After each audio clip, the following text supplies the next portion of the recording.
A lot of times, again, we open our wallets, we'll pay for it. I pay for everything with credit card.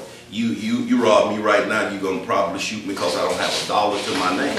Everything I do is done with plastic. That's just the most secure way to do it. But a person will bump you.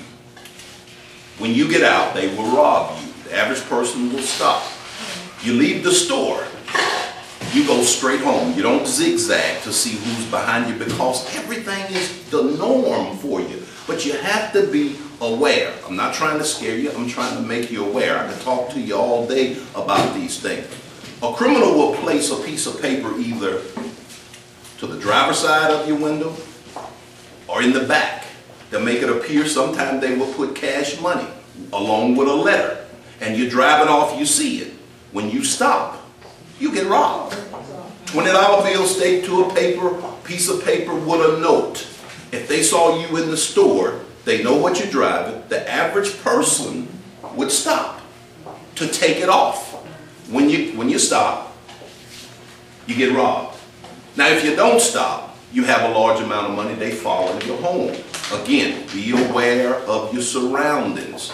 I mean, these things we really take for granted. My wife calls me the scariest person in the world because when we're in restaurants, I always sit with my back to the wall so I can see the door. And I tell you, that's not it. You don't understand being in law enforcement. That's just something you do by nature. And I can't eat. Every time somebody passes by, I'm looking. That's why I don't sit in the back of the church. At church, I try to sit as close to the front as possible because I know everybody walk. Just because of the nature, I'm going to watch them. I'm going to watch them. But you have to beware of strangers standing around, strangers walking up to you, and the way they get you, they engage in a conversation. When I was young, when you was young, you was always told don't talk to strangers. Because if you talk to a stranger long enough, they will convince you of something. And before you know it, they actually have you where they want you. They actually have you where they want you. I'm going to speed it up and close because I'm ready to eat. Because I read a lot of things about you. So then you might be asking, well, with so many scams going on, how can I really protect myself? Again, I've said this over and over, just standing here. Be aware of your surroundings.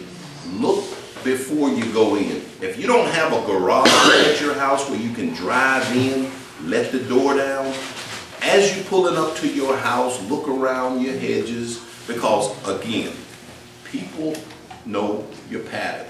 People know my pattern on certain days. So I told you a lot of things in a short amount of time, but these things are not meant to frighten you. These things are just meant to make you aware. You don't have to live in a bubble. This is the world we live in. Criminals going to do what they're going to do, but you just have to be more aware of what you're doing. Sister Ford, I'm going to wrap it up. I thank you for having me. I thank you for listening. God bless y'all. If y'all have any questions at this time. I have a comment and then we'll open it up to the floor for questions.